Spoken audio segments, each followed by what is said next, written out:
बड़े खुश लग रहे हो। लगता है बहुत सुंदर सुंदर लड़कियों की फोटो आई है।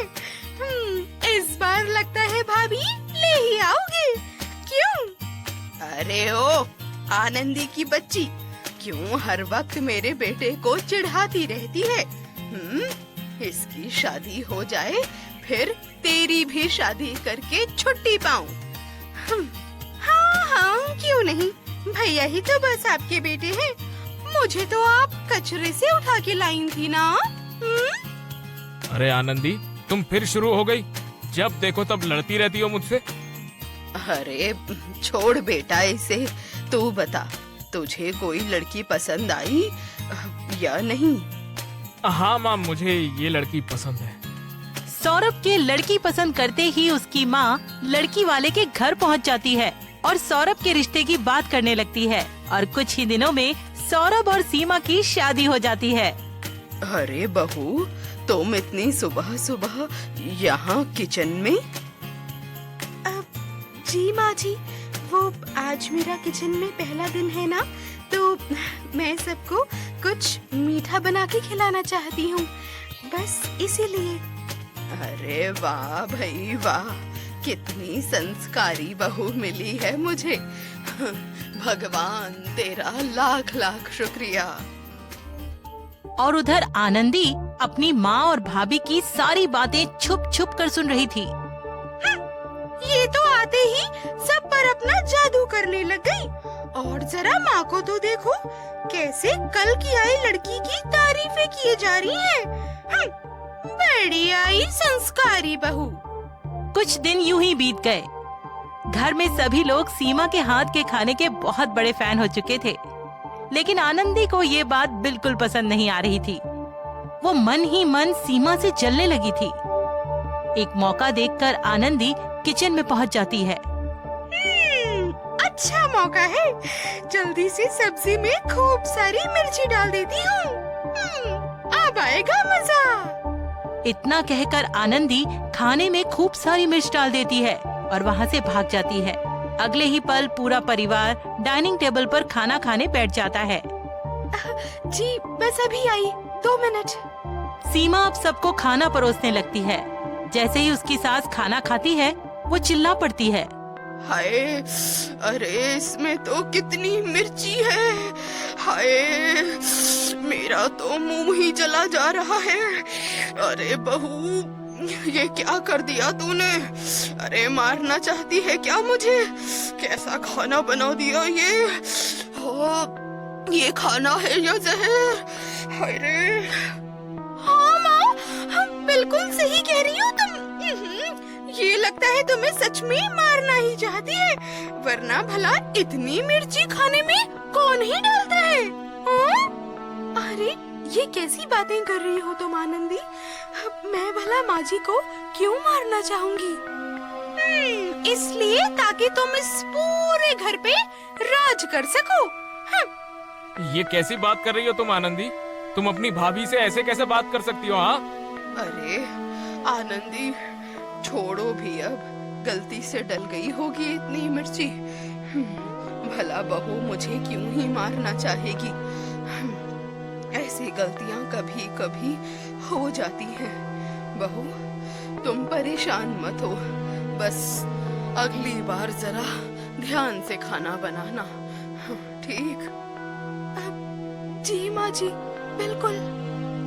माँ की ऐसी बातें सुनकर आनंदी को लगता है कि उसका सारा प्लान फेल हो गया। अब वो उस दिन से दूसरे प्लान को अंजाम देने में लग जाती है और एक दिन वो अपनी माँ के कमरे में रखे सारे गहने चुरा के सीमा के कमरे में छुपा के रख देती है। और एक दिन आनंदी की माँ की नजर अपनी अलमारी पर पड़ ही जाती है और वो पूरा घर सर पर उठा लेती है। अरे सौरभ, आनंदी, बहू, अरे मेरे सारे गहने चोरी हो गए। अरे कौन ले गया? हाय भगवान, मैं तो बर्बाद हो गई, सब कुछ लुट गया मेरा। क्या हुआ माँ? सारे गहने चोरी हो गए? हाँ? मानो ना मानो, जरूर उस सीमा ने ही चुराए होंगे। ये क्या बकवास कर रही हो तुम? होश में भी तो हो? क्योंकि मैंने देखा था उस दिन, वो आपके कमरे से एक बैग लेकर बाहर आ रही थी। ना मानो तो तलाशी ले लो, दूध का दूध और पानी का पानी हो जाएगा। और जैसा आनंदी ने चाहा था बिल्कुल वैसा ही हुआ। गहने सीमा के कमरे से ही निकले और इस बार आनंदी की माँ कुछ भी सुनने को तैयार नहीं होती है और वो बहू को घर से निकल जाने को कह देती है। ये कैसी बातें कर रही हैं माँ आप? भला मैं आपके गहनों का क्या करूँगी? मैंने ऐसा कुछ भी नहीं किया माँ, मेरा यकीन कीजिए। अरे चुप हो जा, मैं कुछ नहीं सुनने वाली अब। चल निकल जा मेरे घर से अभी के अभी। अपने मायके जा और वहीं कर जा कर ऐसी हरकतें। अरे तुझे प्यार देने में हमने क्या कमी कर दी थी जो तुझे ये सब करना पड़ा? चली जा यहाँ से। ये क्या कह रही हो माँ? आप कैसे सीमा को घर से बाहर निकाल सकती हो? अगर ये इस घर से गई तो मैं भी इस घर से चला जाऊंगा। तो ठीक है, इसके साथ साथ तू भी चला जा। कल की आई लड़की के लिए तू अपनी माँ को छोड़ने के लिए तैयार है ना? तो ठीक है, इसके साथ तू भी निकल जा। इधर आनंदी अपनी चाल कामयाब होने की वजह से फूले नहीं समा रही थी। वो बहुत खुश थी क्योंकि उसने उस लड़की को घर से बाहर निकलवा दिया था जिसे वो बिल्कुल पसंद नहीं करती थी। अब पूरे घर पर सिर्फ आनंदी का ही राज था। बड़ी आई थी महारानी, सबको अपना बनानी, इस घर पे राज करनी। आखिरकार मैंने उस घमंडी लड़की का घमंड तोड़ ही दिया। अब भुगते सजा मुझसे उलझने की। अजी, आखिर मेरी गलती क्या है? मुझे किस बात की सजा मिल रही है? मैंने तो कुछ भी नहीं किया। मैंने तो माँ जी को हमेशा अपनी माँ से बढ़कर माना, फिर मेरे साथ ऐसा क्यों? तुम चिंता मत करो सीमा, भगवान सब कुछ ठीक कर देंगे और एक ना एक दिन सच सबके सामने आ जाएगा। हेलो, अरे मेरी दोस्त तू, और बताओ कैसी है? अरे मैं तो ठीक हूँ, लेकिन तुम बताओ आनंदी, तुम बहुत खुश लग रही हो। ऐसा क्या हो गया है? फिर आनंदी सारी बातें अपनी दोस्त को बताने लगती है और उधर आनंदी की माँ सारी बातें सुन लेती है और उसको अपनी गलती का एहसास हो जाता है। अब वो समझ जाती है कि उसकी बहू की इसमें कोई गलती नहीं थी, बल्कि ये सब उसकी बेटी की ही एक चाल थी। अगले दिन सुबह दरवाजे पर सौरभ और सीमा घंटी बजाते हैं। अरे भैया भाभी, आप यहाँ? अरे यहाँ दोबारा आते शर्म नहीं आई क्या? हाँ? अरे बदतमीज, चुप हो जा, मुझे सब कुछ पता चल चुका है।